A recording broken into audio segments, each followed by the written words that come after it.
वल्ला बहुत टेस्टी था नाना जान। अस्सलाम वालेकुम बच्चों, क्या हाल चाल है? ठीक ठाक हो? मिर्च मसाला विद ज़हदा के किचन में आप सबको खुशामदीद। आज मेरे नवासे आए हुए हैं। इनसे मिलो। अस्सलाम वालेकुम। आज इनकी फरमाइश पे हम बनाने जा रहे हैं पालक गोश्त। तो आइए आपको दिखाते हैं कि पालक कैसे काटते हैं। जैसे कि आप देख रहे हैं, पालक हम काट के भी बना सकते हैं। ये देखो मैं काट रही हूँ, मोटी मोटी काटनी है, बारीक बारीक नहीं। कोई तो ऐसा भी होता है कि कभी हम टाइम ना हो तो हम काटने के बगैर ऐसे भी, ये देखें, ऐसे भी धो के हम इसे बॉईल कर लेंगे। जैसे कि आप देख रहे हैं कि हमने कटी हुई और ये साबुत पालक दोनों रख दिए हैं उबलने के लिए। अब इसे उबाल के तकरीबन 20-25 मिनट लगेंगे उबलने के लिए। तो फिर बाद में आपको दिखाएंगे बनाने का तरीका। आए अब हम आपको चिकन का मसाला बनाने के बताते हैं। 1 किलो चिकन, 2 अदद प्याज, 2 टमाटर, 2 चम्मच अदरक लहसुन का पेस्ट, ते हरियां मिर्चा, ते मेथी लाजमी होंदी है, ते 1 प्याली दही दी, 2 चम्मच मिर्चां दे, 1 चम्मच सुक्का धनिया, हल्दी आधी चमची, ते नमक हसबे ज़ायका। ते पालक दे विच पाउण वास्ते गरम मसाला साबुत, ते मलाई 2 चम्मच। अब हम ऑयल डालने लगे, तकरीबन 2 कप। प्याज डालने लगे हैं।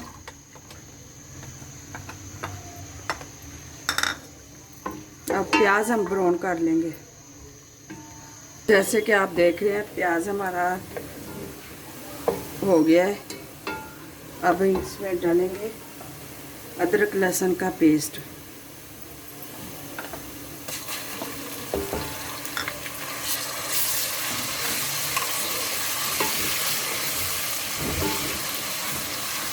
और मेरे चैनल को सब्सक्राइब करें और बेल बटन को दबा दें और लाइक करें, कमेंट करें। और आज आपको पीछे से शोर हो आवाज़ें आ रही होंगी। आज मेरे बच्चे आए हुए हैं, मेरे नवासे, तो इसलिए शोर आपको लग रहा होगा। अब हम इसमें डालेंगे टमाटर।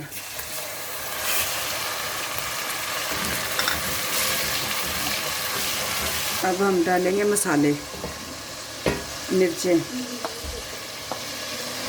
हूँ असी ये मसाले पा देने। हूँ असी चिकन पान लगे हाँ कि चिकन नाल ही फ्राई हो जाए।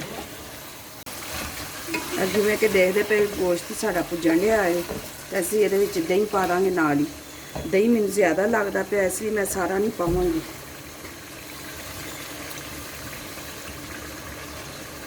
ते नाल ही असी मेथी पा देनी है। मेथी तो इस डिश का मेन चीज़ है ना, हिस्सा है। अच्छा बच्चों, मैं मेथी जी ना मैं पाई विच, मेथी तो दा खास हिस्सा वे पालक का। तो मैं फ्रीज़ की सी, ते तुसी नहीं तुहाडे कोल हैगी ते तुसी सुक्की मेथी भी इस्तेमाल कर सकते जे।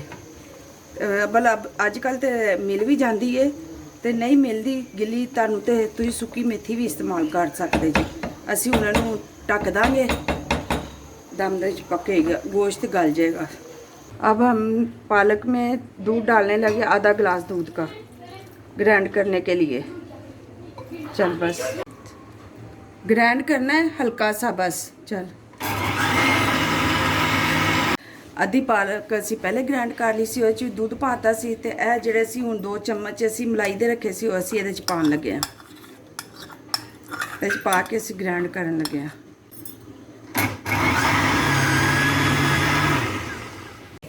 ਇਹ देखो ਹੁਣ 2 किलो पालक ਦੇ ਵਿੱਚ ਅਸੀਂ 1 गिलास ਦੁੱਧ ਦਾ ਪਾਇਆ ਹੈ, ਤੇ 2 ਚਮਚ ਅਸੀਂ ਮਲਾਈ ਦੇ ਪਾਏ ਨੇ, ਤੇ ਇਹਨੂੰ ਹੁਣ ਅਸੀਂ ਪੱਕਣ ਵਾਸਤੇ, ਖੁਸ਼ਕ ਹੋਣ ਵਾਸਤੇ ਰੱਖ ਦਿੱਤਾ ਚੁੱਲ੍ਹੇ ਤੇ। ਇਹ ਖੁਸ਼ਕ ਹੋ ਜਾਏਗਾ ਤੇ ਅਸੀਂ ਨਾਲ ਹੀ ਅਸੀਂ ਇਹਦੇ ਵਿੱਚ ਗਰਮ ਮਸਾਲਾ ਪਾਉਣ ਲੱਗੇ ਹਾਂ। 2 ਅਦਦ ਹੈਗੀਆਂ ਨੇ ਲਾਚੀਆਂ, 2-3 ਟੁਕੜੇ ਦਾਲਚੀਨੀ ਦੇ, 1 ਫੁੱਲ ਲੌਂਗ, 8 ਤੋਂ 10 ਕਾਲੀਆਂ ਮਿਰਚਾਂ ਤੇ ਜ਼ੀਰਾ ਹੈ। ਇਹ ਅਸੀਂ ਹੁਣ ਪੱਕਣ ਵਾਸਤੇ ਰੱਖ ਦਿੱਤਾ ਵੇ ਤੇ ਇਹਦਾ ਪਾਣੀ ਖੁਸ਼ਕ ਹੋ ਜਾਏਗਾ। ਜੇ ਦੁੱਧ ਪਾਇਆ ਵੇ ਨਾ तो खुश्क हो जाएगा। फिर ਅਸੀਂ ਇਹਦੇ ਚ ऑयल पा के ਇਹਨੂੰ ਭੁੰਨ ਲਾਂਗੇ चंगी तरह। जैसे कि आप देख रहे हैं गोश्त हमारा भुन गया है। तो माशाल्लाह इसकी खुशबू इतनी प्यारी आ रही है ना, मेथी की बहुत प्यारी खुशबू आ रही है।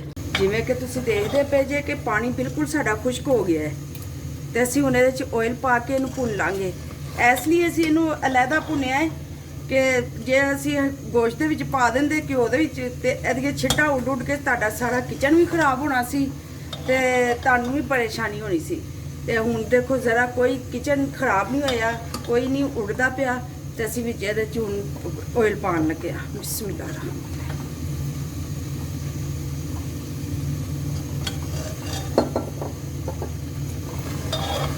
ਅਸੀਂ ਉਹਨਾਂ ਨੂੰ ਭੁੰਨ ਲਾਂਗੇ ਆਇਲ ਦੇ ਨਾਲ ਤੇ ਫਿਰ ਤੁਹਾਨੂੰ ਜੋ ਗੋਸ਼ਤ ਦੇ ਵਿੱਚ ਪਾਵਾਂਗੇ ਫਿਰ ਤੁਹਾਨੂੰ ਵਿਖਾਵਾਂਗੇ। ਜਿਵੇਂ ਕਿ ਦੇਖਦੇ ਪਏ ਜੇ ਕਿ ਪਾਲਕ ਸਾਡੀ ਬਿਲਕੁਲ ਤਿਆਰ ਹੋ ਗਈ ਹੈ। ਅਸੀਂ ਹੁਣ ਗੋਸ਼ਤ ਦੇ ਵਿੱਚ ਪਾਣੀ ਹੈ। ਅਸੀਂ ਹੁਣ ਗੋਸ਼ਤ ਦੇ ਵਿੱਚ ਪਾਉਣ ਲੱਗੇ ਹਾਂ ਤੇ ਫਿਰ ਅਸੀਂ ਗੋਸ਼ਤ ਦੇ ਵਿੱਚ ਪਾ ਕੇ ਇਹਨੂੰ ਭੁੰਨਾਂਗੇ। ਹੁਣ ਜਿਵੇਂ ਦੇਖਦੇ ਪਏ ਜੇ ਕਿ ਅਸੀਂ ਹੁਣ ਇਹਨੂੰ ਮਿਕਸ ਕਰਨ ਦੇ ਆ ਤੇ ਇਹਨੂੰ ਅਸੀਂ ਹੁਣ ਪਾਲਕ ਨੂੰ ਭੁੰਨ ਲਾਂਗੇ। ਮਾਸ਼ਾਅੱਲਾ ਮਾਸ਼ਾਅੱਲਾ ਕਲਰ ਦੇਖੋ ਕਿੱਡਾ ਪਿਆਰਾ ਆਇਆ ਵੇ ਤੇ ਮਾਸ਼ਾਅੱਲਾ ਖੁਸ਼ਬੂ ਇੰਨੀ ਪਿਆਰੀ ਆ ਰਹੀ ਹੈ ਕਿ ਬਹੁਤ ਮਜ਼ੇਦਾਰ ਬਣਦੀ ਹੈ ਪਾਲਕ। ਤੇ ਤੁਸੀਂ ਵੇਖਦੇ ਜਾਓ ਤੇ ਕਮੈਂਟ ਕਰਦੇ ਜਾਓ ਤੇ सब्सक्राइब करते जाओ ते बेल बटन ਨੂੰ दबाओ।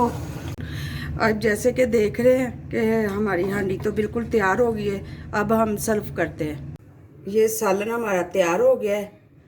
तो इसके ये चावलों के साथ भी खाया जाता है और रोटी के साथ भी। अगर चावलों के साथ खाना है तो मैंने मेरे पसंदीदा चावल जो हैं वो मैंने नीचे लिंक कर दिया है, आप वहाँ से देख सकते हैं। और अपना और अपने घर वालों का ख्याल रखें। तो फिर अल्लाह हाफिज़।